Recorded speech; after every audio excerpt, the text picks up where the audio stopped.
I remember when I first started observing project managers at work, I was under the impression that they have either a superpower or possess a secret knowledge, because they always knew when and how to ask the right questions, even the tough ones. They were almost meticulous with details and timelines. They were always ensuring that what should be done is done. Everything was always logical and structured with timelines and scopes. And for every project need, they had the exact template, specific one for this particular case. And it felt like they are pulling a rabbit out of the hat. I both loved it and was absolutely terrified by that. For a younger version of myself, it felt like a really exciting job, but as it usually happens with a new skill or area, it felt absolutely unreachable to me. Before I continue, I understand that I'm about to share with you a potentially unpopular opinion that many of my fellow project managers won't fully agree with. I understand. But I do believe that when we're doing a certain job for a long period of time, we're getting disconnected from the beginner. We make things so complicated that someone who is just starting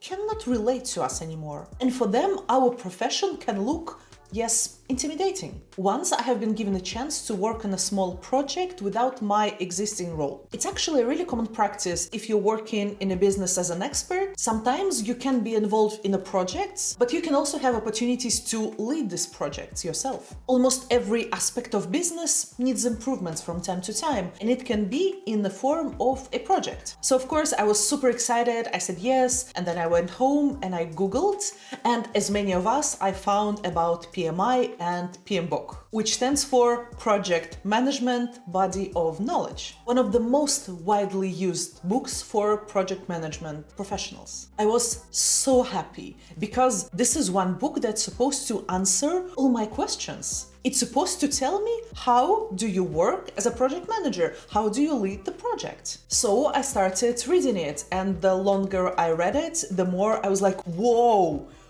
what's happening? I could not believe that I will need all this. Some of the things were easy to understand and they kind of fit well in my picture of what the project manager should do, but there was so much. Project charters, SWOT, RICE, KPI, risk analysis, probability distributions, focus groups, mind mapping, cost-benefit analysis. Oh my god. And the problem is not that all of these concepts were hard to understand, although some of them were. I just couldn't believe that you will actually need all this to do projects. But I mean, this is a book of knowledge. This is a best practice of the best experts. So because of that, I, as well as many people, kind of took it all as given. Okay, so this is how project management is done. This is how you're supposed to do it. And here is, in my opinion, the biggest myth about project management. I don't think that it's actually true. You don't need to use all that to be a successful project manager in reality. Sometimes you don't even need to learn 100% of all these tools and techniques. There is a tremendous difference between the knowledge that you need to have and the tools that you need to use to manage, for example, the construction of the bridge and document flow process improvement in your company. Both are important, but they're really different. What we call projects and what we approach with project management is such a wide term. And when some tools and techniques are crucial and really necessary for a long, heavy-duty project, for some, it would be actually a waste of time to use those. And actually, what you need in reality is, first, understand the concept and the logic behind this. What is scope? What is risk? What is timeline? And why do we need to use these things? And second, being able to scale these concepts up or down depending on which project you're working on. And I really regret that no one explained it to me when I was starting. That's why it doesn't matter how hard I tried, I constantly felt incompetent because I didn't use all this pile of things and tools and techniques that I've learned about. I remember I was thinking, for example, okay, should I do this full-blown risk evaluation, risk management part, even for my relatively small project? But it felt a little bit like, overshooting. And if I didn't do that, I felt like an unprofessional, incompetent project manager. What I should have done is to scale down the whole procedure of risk management analysis analysis to make it proportional to my own project. Because even in a small project, for example, you should think about potential risks. But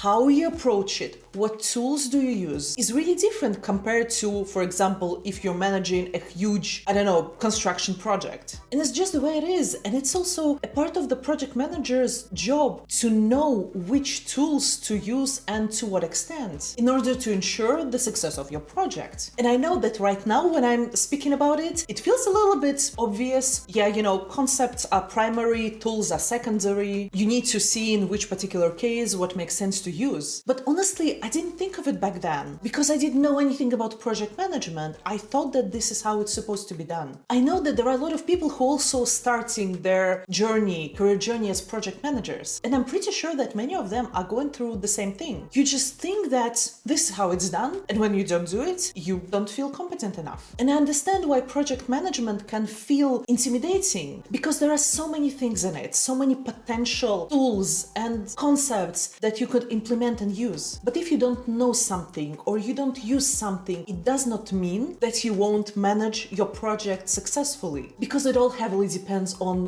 which projects are we talking about. Also, I know that there are people who don't even start a project manager or assistant project manager role before they, for example, get a PMI certificate, even if they have a chance to start, because this is what you're supposed to do. I mean, don't get me wrong, the project management certification is really important and can be super helpful in your career. And I understand you, I understand the logic behind this. But please don't think that this learning is all you need. And don't think that if you don't have a certificate, you cannot be an amazing project manager. Of course, it's always good to upskill yourself. And also, if you're managing projects with the really high cost of a mistake, of course, the bar for your qualification and experience will be much higher. But in reality, so many of us are doing small projects even in our current roles. And I really don't want you to be intimidated by this impression of what is a proper project manager is. And I don't want it to discourage you from actually trying to do it. I vividly remember how terrified I was many years ago when I was just starting to approach project management. And most of my fears were groundless. So basically, I was worried about nothing. I just had to ensure that I understand the basic concept, I really understand the logic behind it, and I can actually start doing that, even if it's a small scale. And in the end, sometimes project management is not that